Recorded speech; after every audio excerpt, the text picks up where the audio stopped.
Holly, what do you think? Hollywood. Hollywood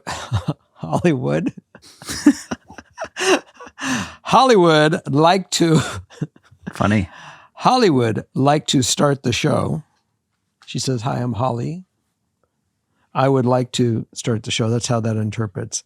So, hello, everyone. Welcome back to another episode of Father Knows Something. We have the stars of the show today. The talent is, of course, Holly, Justin, and then dear old Dad. Yeah. So, you want to tell us? Oh, the socks? They're skeleton. I'm not quite sure what they are. Can you tell? No. They're skulls. They're skulls. Yeah. So we got some festive socks there. They are. Just cause. But we just got past Cinco de Mayo. Very nice. Mona Lisa. Check that out. Yeah, but she didn't go see the Mona Lisa. No. I thought that was... These aren't from Oregon. Who are they from? They're from my mom. So my mom was just at the Louvre. Was she there? Yeah. I don't know why Morgan didn't go. It Missed opportunity. Yeah. All right, everybody, we're going to kick it off. And what's the theme tonight? Well, in honor of you leaving today, yes, I found all stories from our friends in Australia. This is very good. So what's really interesting, this is like the third or the fourth show that we've pre-recorded, me being gone. So they have heard about this, Sydney trip so much over the past couple of weeks. It only happened in the last 2 days. We've been filming That's right. We've been backing these shows up back to back. So you wouldn't miss an episode. Yeah. So let it rip.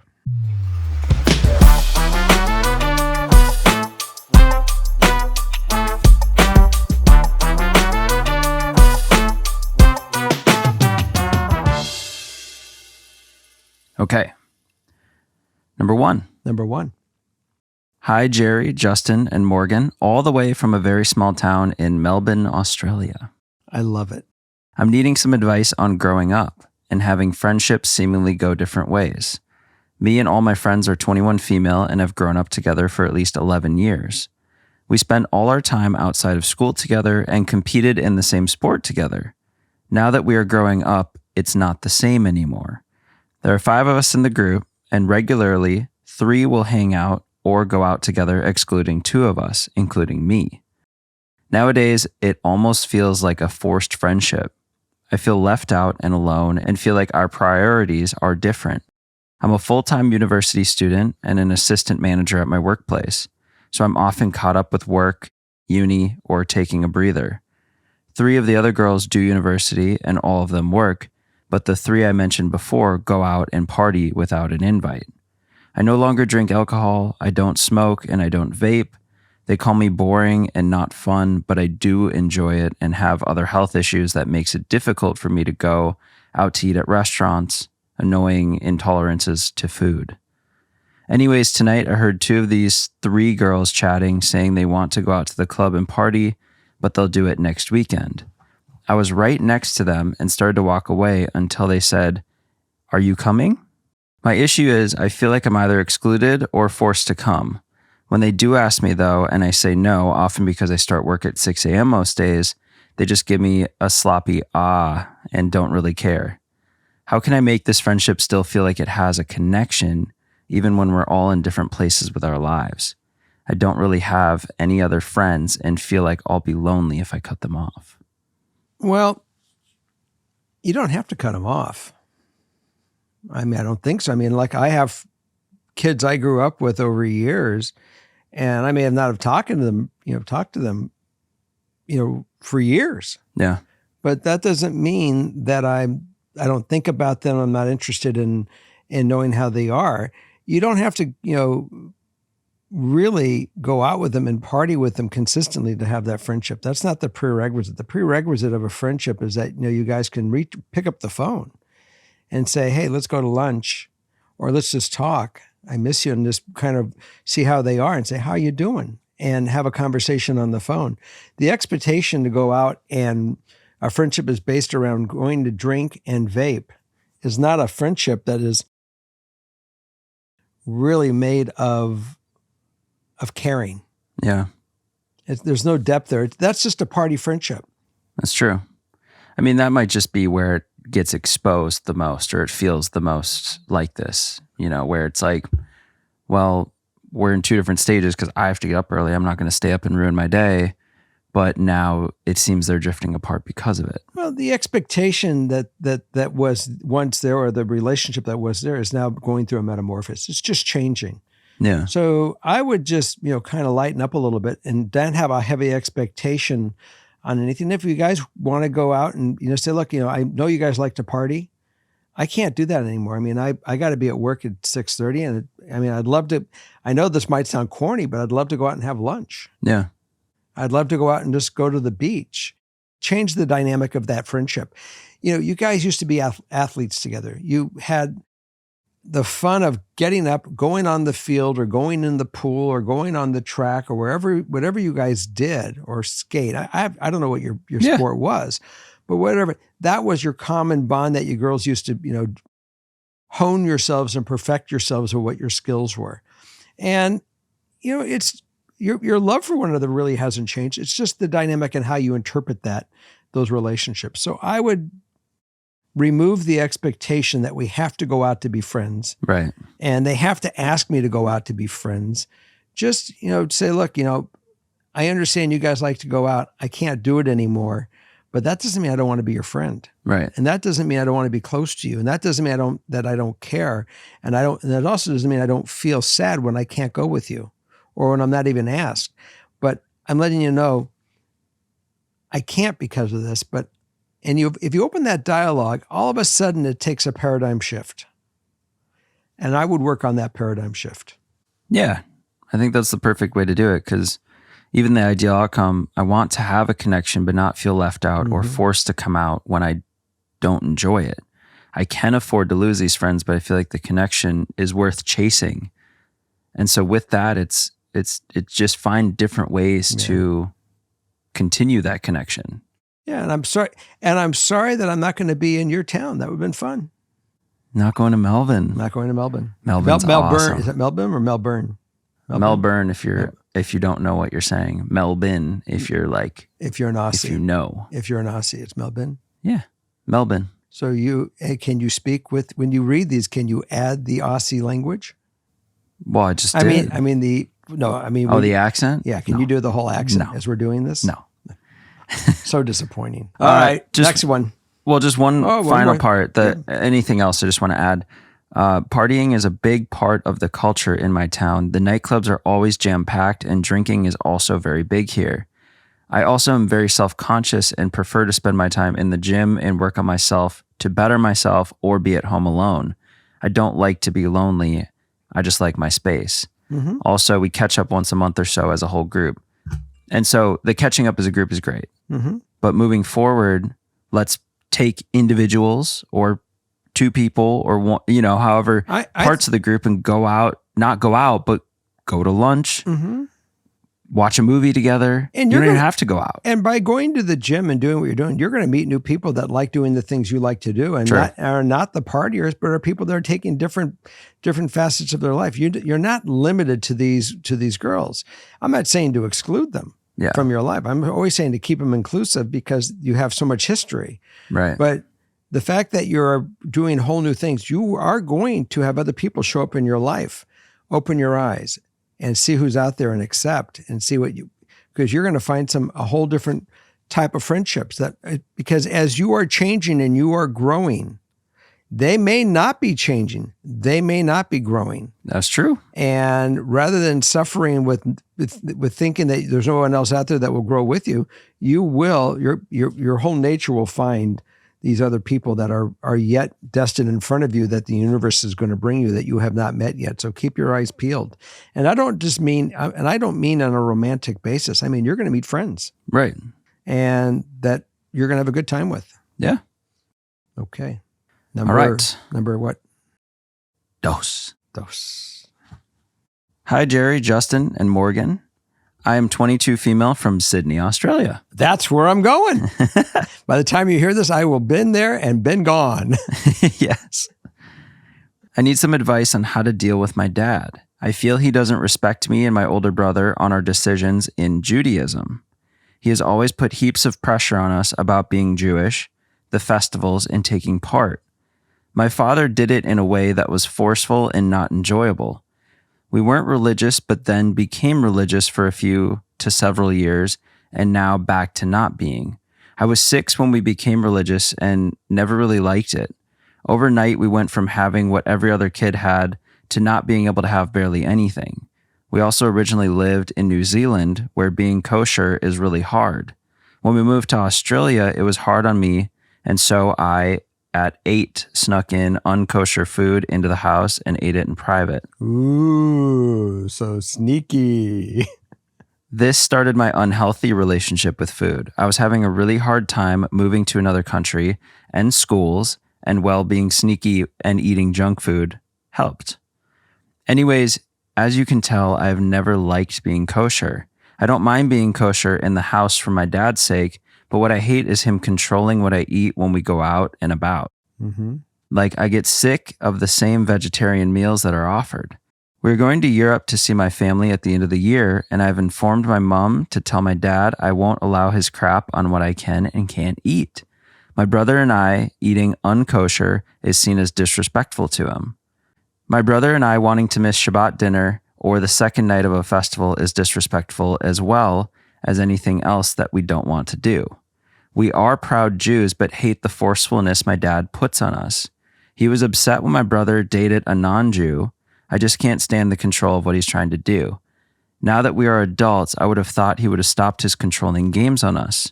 Like he controlled and changed our childhood suddenly, where we missed out on things as we were religious.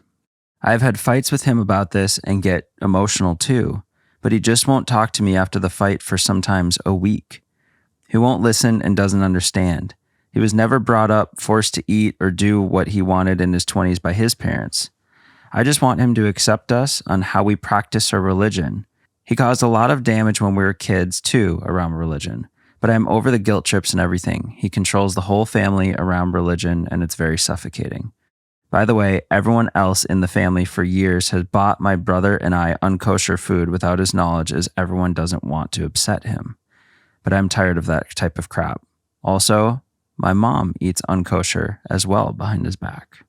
My ideal outcome is for my father to respect me as an adult and stop treating me as a kid that he thinks he can control. Our relationship has never been close, so if he respects me more, I feel it would help our relationship. Any advice? Wow. They always say, don't worry about the holy wars because the Jews will kill themselves off between the inner fighting on how to practice our religion. We have different levels or categories of where we are and how we practice our religion. We have the Reform movement. We have the conservative movement, the Orthodox movement, the modern Orthodox movement, the brain fart, sorry. It will come back to me, but it's somewhere between the reformists of Reform and of Reconstructionists, the Reconstructionists. Got it. There's all this different stuff. Your dad is obviously programmed and wants to hold on to Topol's beautiful singing of the song tradition. And, you get involved into the Chabads and the Hasidics, and it's not that they don't speak English or a different language. They are determined to protect the ideology, every aspect of Judaism to the T, because they don't want to dilute it. Right. And it's all about dilution. I'm personally a down the middle of the road. You live in our home half the time you're there. You don't see we have a kosher home. I'm not saying to not have a kosher home is right. I'm not saying to have a kosher home is wrong. Right. I'm saying it's whatever makes that person comfortable. There are so many different descriptions from rabbis on how to practice Judaism. So am I going to tell you and your better off your father how to practice religion? I'd be a hypocrite because I'm like you, the writer. I'm not like your father, but I'm 65 years old. And I would love it if I had this 2 months ago where I could have said, come down and meet me because I'm going to be at your local synagogue doing some work. And I grew up non-religious. My parents were every day living the temple and volunteering. And I grew up repelling temple. I didn't want to go to Hebrew school. I didn't read Hebrew. I didn't learn about anything. And I laugh today because I'm in the business of Judaism. Yeah. In a different way as an artist. Mm-hmm. I laugh as I would go to temple executive director and rabbi, international conferences. And I would say, it's okay. God got even with me. Hashem got even with me. I never wanted to go. And now he's making me spend my life at temples every day. Boy, did I get the real end of this thing. So,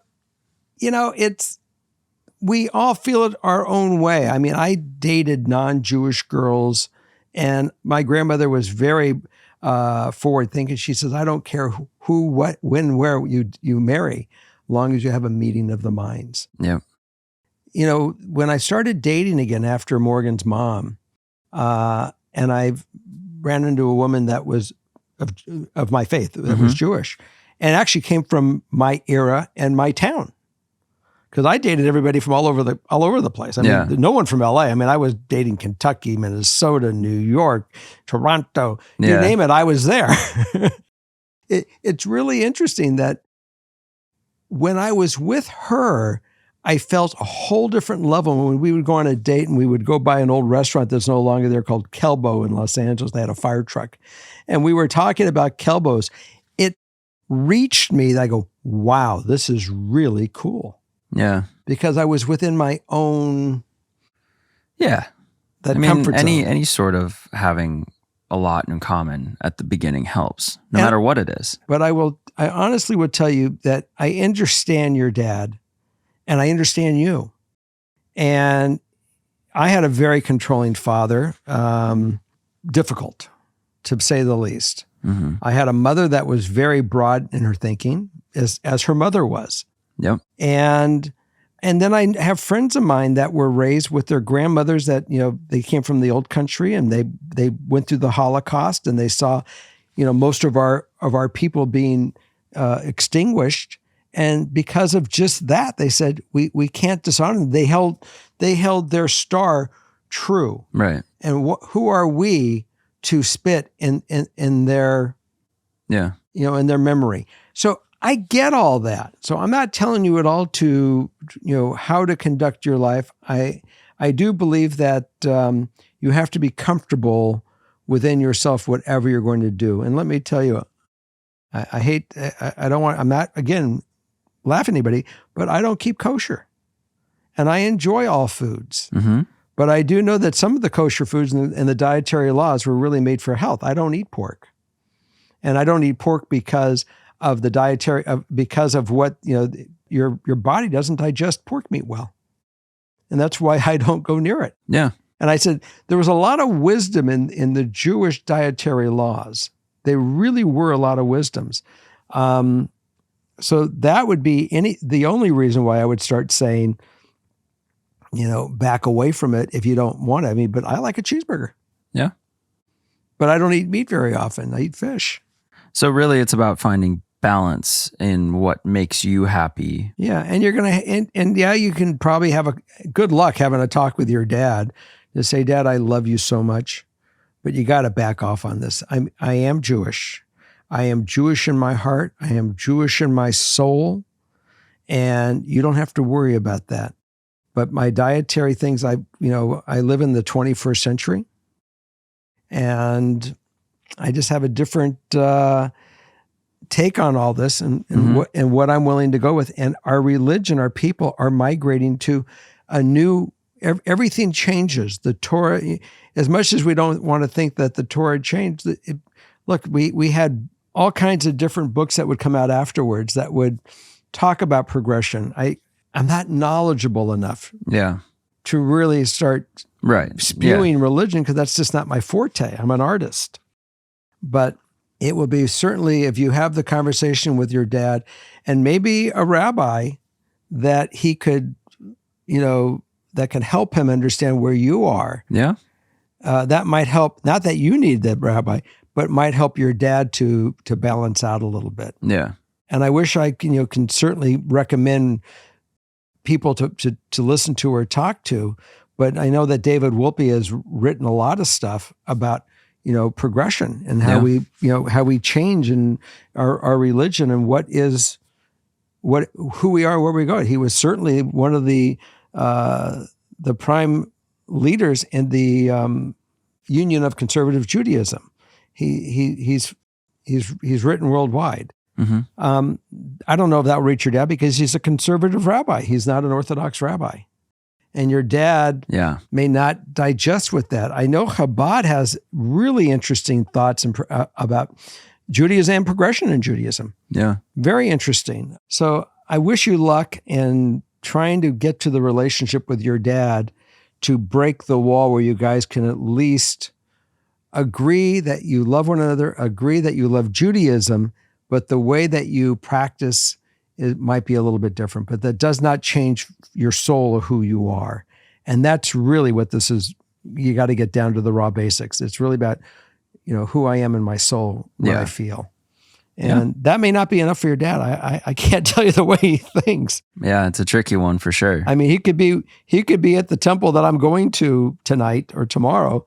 And when he finally realizes, in 4 weeks when this thing comes out, it might be an interesting flare-up. I have no idea, but interesting that Justin found you in this. Yeah. Anyway, so let us know how you are and stay in touch. Yeah. Number... this is 2, I think, isn't it? 3. This is number... That one blew me over. Number 3. Wow. I, female 29, moved from my home country, Australia, to Japan in 2018. And initially, I was too excited about my new adventures to even think about missing my family or home. I had plans to visit home for the first time since I moved in March 2020, but had to cancel my trip due to COVID. Japan then shut its borders for 2.5 years, and I was resigned to FaceTiming my family occasionally and keeping up to date on their happenings via the Facebook group chat. Mm-hmm. In July 2020, I met my boyfriend, and we moved in together within a few months. It's been 2.5 years, and he's been nothing short of loving, supportive, kind, and gentle, even with the language barrier. When we met, we barely spoke each other's languages, but I've since put in a lot of hard work and time to learn Japanese to a point where we can speak conversationally. He owns a small business, and he's incredibly driven and hardworking, but Japan's work culture is really tough, so he feels guilty taking time off, which he believes means letting his clients down. In December 2022, I was finally able to go home for Christmas. It was my first time going home since I left Australia just over 4 years ago. I immediately remembered how laid back and easy the Australian lifestyle is, and I really enjoyed my 2 weeks of catching up with family, friends, and eating good food. I realized then that I wouldn't live in Japan long term, like I had envisioned during COVID. I've decided I want to move back to Australia eventually. When I came back to Japan, I immediately felt this intense homesickness. I was depressed, crying constantly, and wanted to go back. My boyfriend tried to comfort me, but I could see he was growing worried. I told him I want to move to Australia eventually, but he was hesitant, and in the end, he told me he wasn't sure he wanted to. This made me really question our relationship. He is the, all caps, best person I've ever met, and this is the first relationship I've been in a while where I felt safe, stable, and unconditionally loved. But since coming back, I'm just not feeling as in love with him as before. I'm not sure if this is the homesickness clouding my judgment, or if this is a sign that our relationship is over. I truly don't want to break up with him, and I'm trying to keep the relationship going, but I'm doing him a major disservice by keeping him at arm's length and not being as affectionate as I used to be. He deserves so much more, but I'm not ready to lose him. My ideal outcome, I would love to be able to travel back and forth between Japan and Australia throughout the year. I want to stay in this relationship, but I also want to be around my family too. What are your thoughts? You may not like my thoughts. I know, but sometimes. you obviously, when I think to myself, when you're unable to give yourself anymore and you start to put up a wall and it's already a lie because you're not being totally direct with him 100% to let him have the ability of trying to deal with the problem that's really at hand. You really are burying it. Yeah. And it's not letting this thing happen organically. So rather than keep the secret that you're trying to see how you can handle it, you need to be, if it's a we have to handle it. Right. So I would go be look, you can say, this whole trip has questioned my commitment to what I want here. And, I definitely know right now myself that I want to be back in Australia. And you're welcome to come with me and we can give it a try there. But we are not married. I do love you. I've enjoyed my 2.5 years. I've grown. I've met a man that's amazing. Mm-hmm. And even if you broke up today, you have had the experience of being with someone that you have learned so much of what you are looking for in a man that maybe you might find the next person that if this guy is 98% there, you may find the 100% guy. And maybe those numbers aren't fair. But the idea is that when it really is meant to be, both of you are going to look up and say, hey, let's go. Mm-hmm. He's going to feel you. He's going to digest that this is something that you need. And he is going to take this life experience and experience it with you. Right. And it's not the fact that you have to go and I'm going to be here and come back and see me every 2.5 months, right, back and forth. It's going to be fulfilling all the way around. So I always use this expression in my own brain. When you start keeping score, game over. Yeah. And the average flight time from Japan to Australia is 8 hours and 21 minutes. Oh, it's not around the corner. No. It's like north to south. It's not easy. That would be, that is a long distance relationship. It's interesting for sure. Between this story and the other story, because everywhere in the stories, I'm hearing the word culture. Yeah. I mean, you're always going to gravitate to where you grew up, Mm-hmm. You're going to gravitate to that lifestyle because that's what you're raised in. That's kind of part of your, that's your emotional DNA. Yeah. That's what happened when I went out with Jill. That was the name of the woman that I came after, that really I got a heartfelt connection with. Mm-hmm. After, for so many years being away from my religion, my culture, my town. Something happened within that relationship that it all went like this. Yeah. And I mean, I've been in relationships prior to that. I never thought I'd ever find someone I'd love more than that person at that time that I was with. Right. But you do. Yeah. We have a long life. We certainly do find people that we're able to love as much or not more or differently than that other person. But we certainly take the experience from that last relationship and we say, I love this about that. And you start gravitating to people that can do that. Or you say, that was bad. And you immediately repel that person, that type of person, because you've grown from that last negative relationship. You never go back to it. I mean, you meet somebody and you go, wow, this person is really awesome, sexy, good, blah, blah, blah. And you go, holy shit, it's that same bam. And it doesn't matter what they are. This image of who they are literally gets repainted. Yeah. And you can literally walk away with freedom. Yeah. So it's interesting to see how this, changes as, you go through changes in experiences in your life. I mean, I was almost in this situation with Morgan. And how was that? Early on. I remember we were in an Uber. I don't remember how long. It was probably a few months in, Mm-hmm. or maybe a little more. And she was talking to the Uber driver and she's like, yeah, I think, I'm just going to finish up grad school and then I'm probably head back out to Minnesota and move Mm-hmm. back home. Mm-hmm. And I don't know really how many discussions we had about anything like that at that point because it was so early. Mm-hmm. But I remember that feeling of almost being in this Mm-hmm. situation. And I mean, I wouldn't have been able to go back. So I would have been here, she would have moved, and that probably would have been the end of it. Eventually, obviously, we all ended up just being here, but I almost was in this position. Yeah, it happened. I've been in this position. Yeah. I have absolutely been here. I've had long distances. I've been all the way around the block with everything. But, but what she's going through, that is that pull away. That is a tale that you got to really recognize it. And it's handwriting on the wall in a lot of ways. So she's going to, if she's open and honest with him about it and they can deal with it, they'll have a chance. If she doesn't, it's going to turn into bitterness. Yep, that's key. And that's going to be a bigger problem. So we wish you luck. Let us know what you think. And look, my vision on this is simply an opinion. Yeah. I'm certainly not a clairvoyant. It's just my experiences in life, what ends up happening. And the one thing you do not want to do is end up being bitter.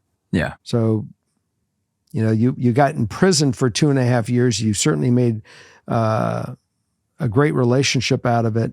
And both of you have grown apparently from it. If you continue to grow together and have a life together, bless you. And if you don't, you have to also respect each other to say, we really did something great here and you're special to me. Yeah.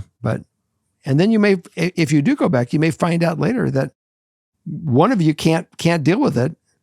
And both of you say, we got to come to a solution. You never know what happens later. That is true. Those stories are not written right off the bat. They get written later. Well, and if you want to go back that bad, that's your calling, and he wants to stay, sometimes we'll see what it is. Sometimes life makes decisions for you. It does. I think we're going to move on to number 4. 4. Let's go. Hi, Jerry, Justin, Morgan, and Holly. She's hiding out. She's somewhere. She's hiding out behind the chair. I'm writing in because I need some advice about what to do with my long distance partner.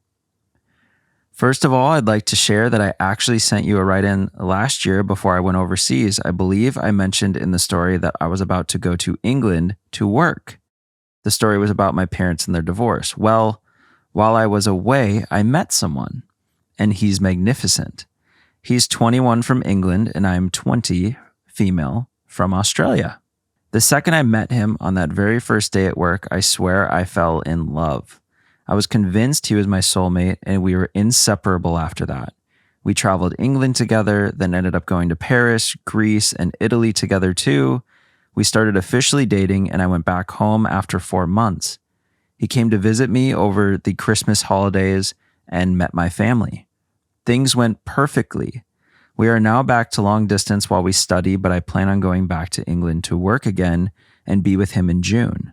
Our long distance is going pretty well. We FaceTime every day and send each other little gifts to make each other smile.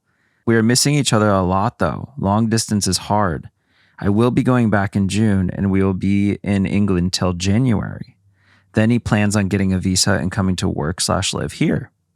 He's got a real big travel bug like me and says he wants to live in Australia for something different.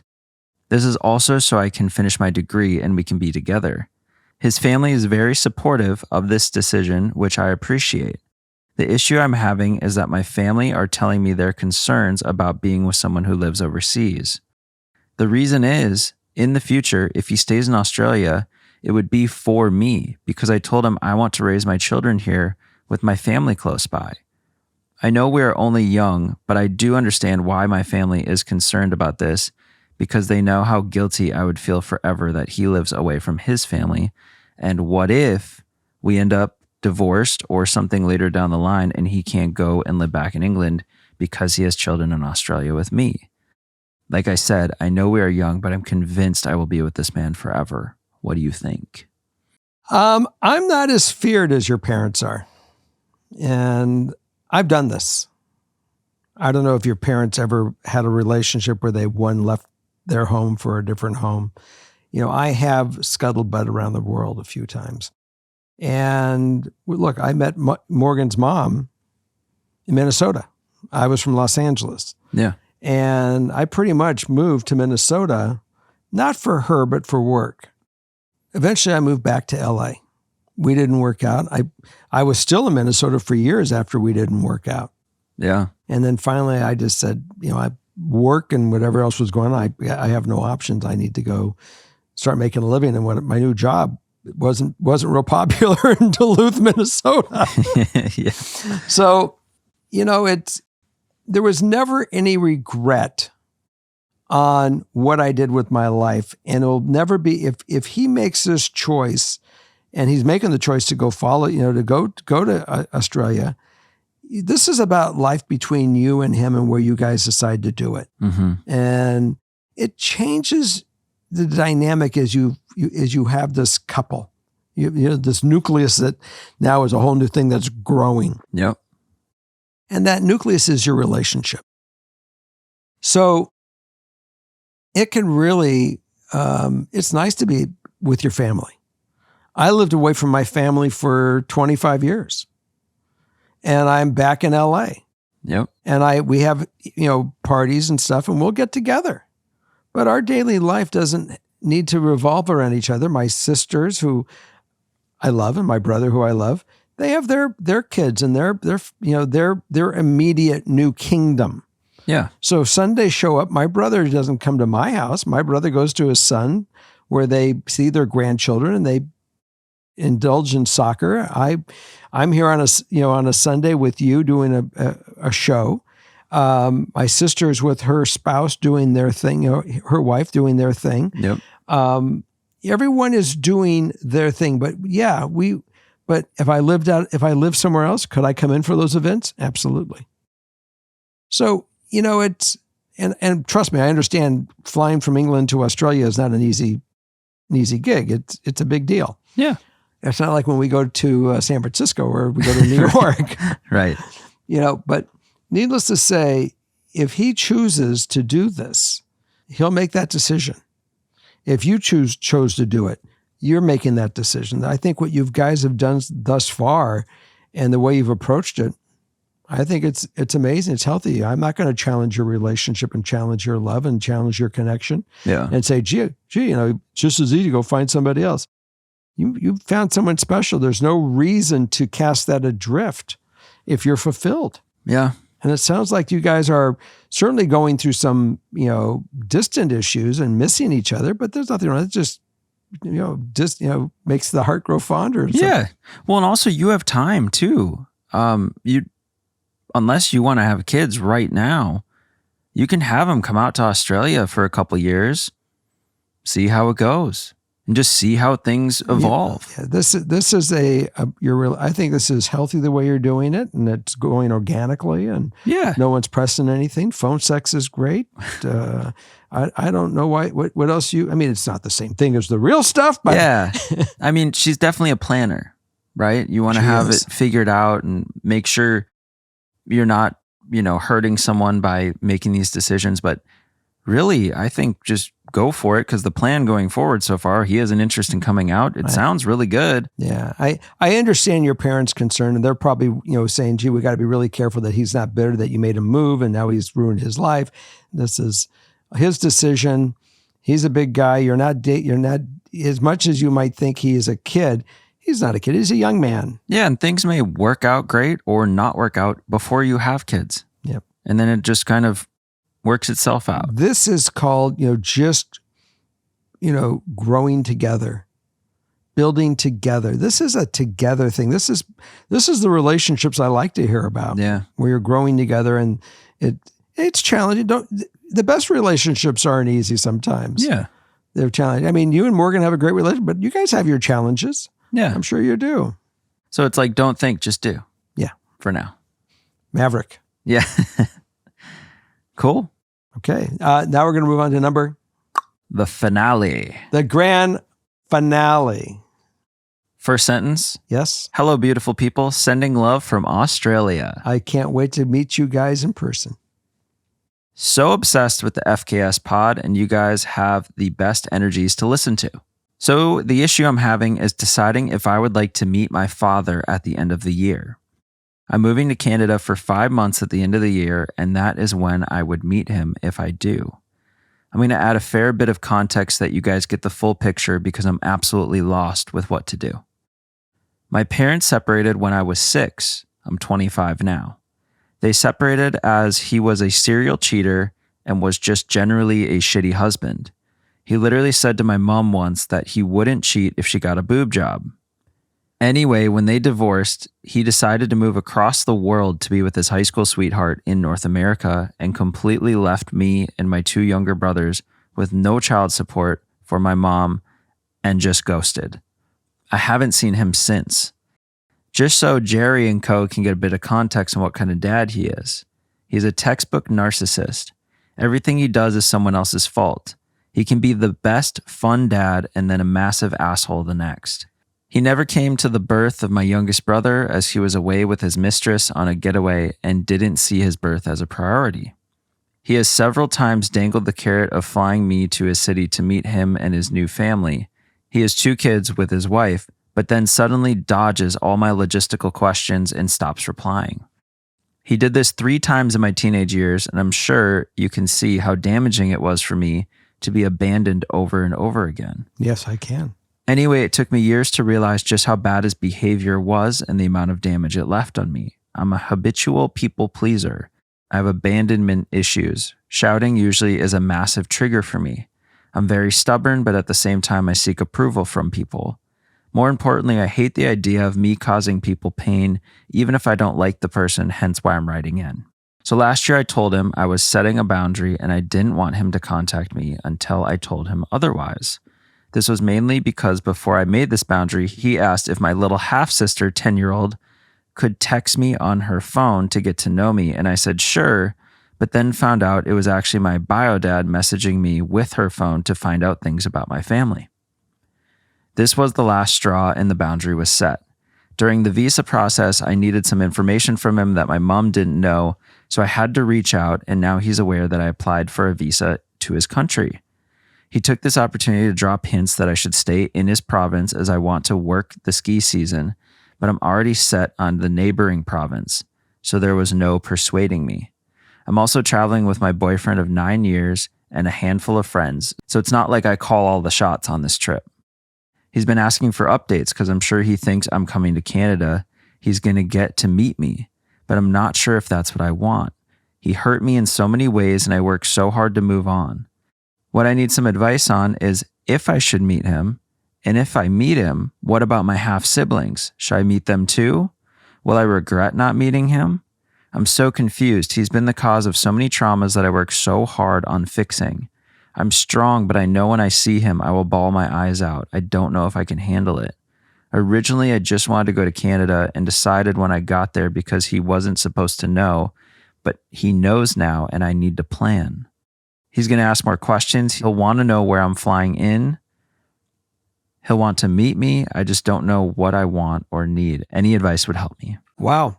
You are in, let's just kind of take this thing step by step.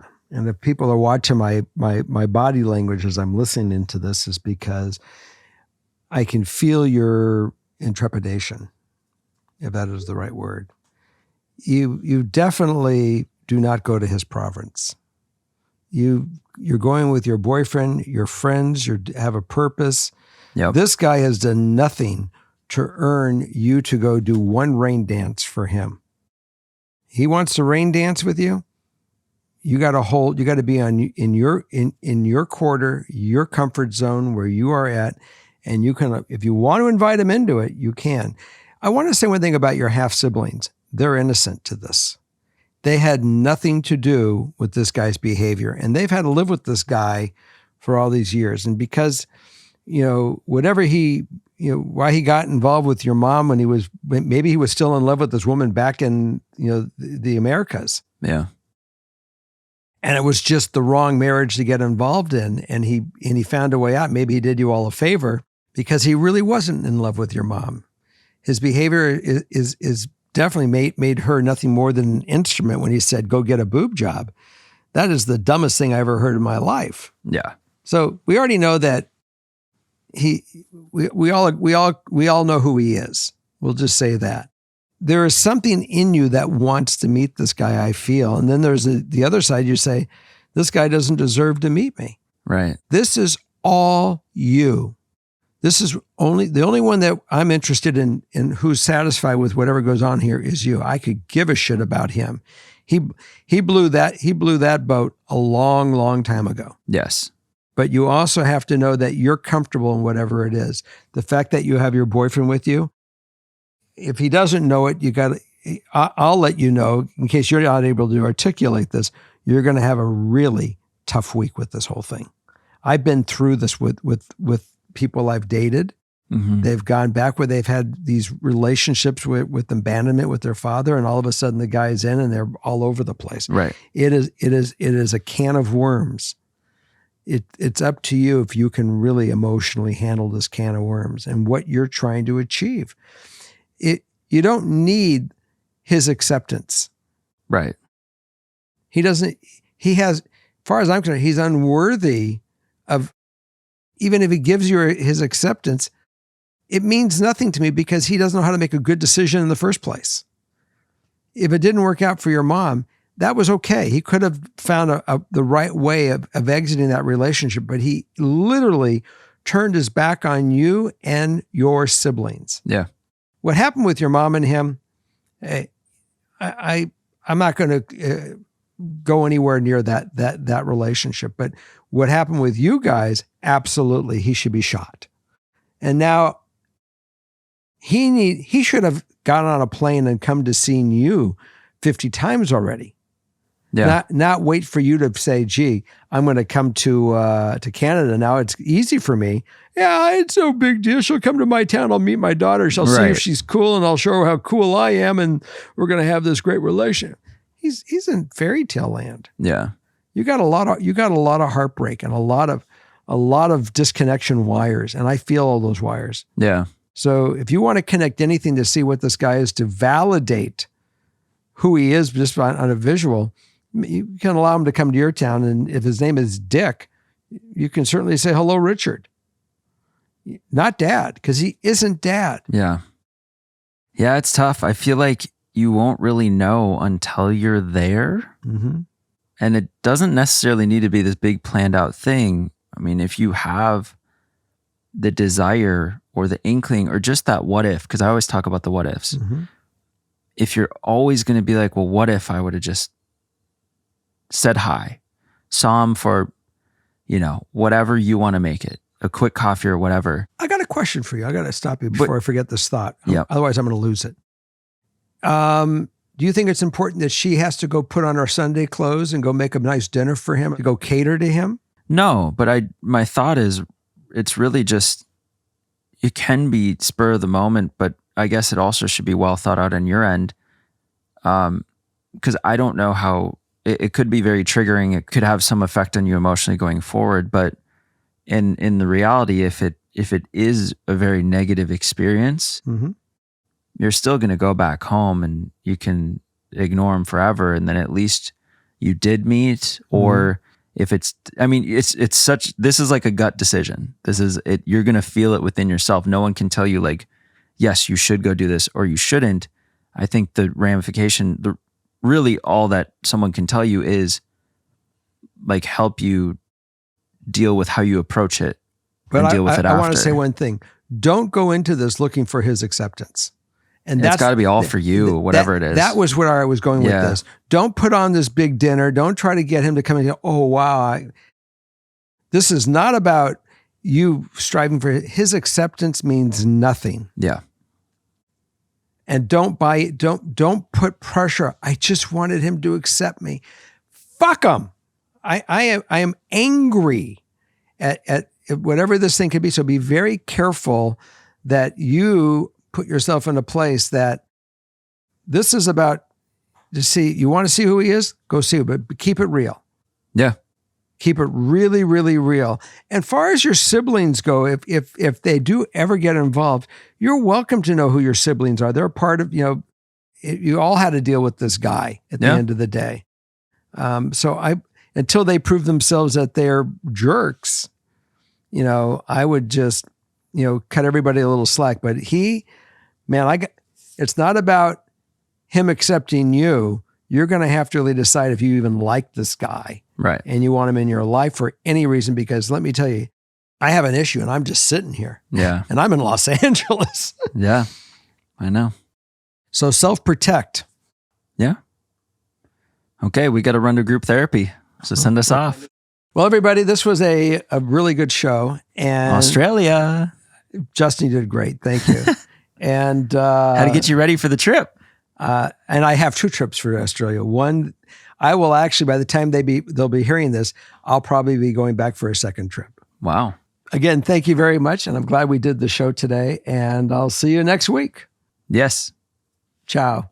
We're going to go to group therapy now. So if you're not on Patreon, certainly jump on Patreon so we can do voice to voice, face to face over a computer screen. We can see everybody. Bye.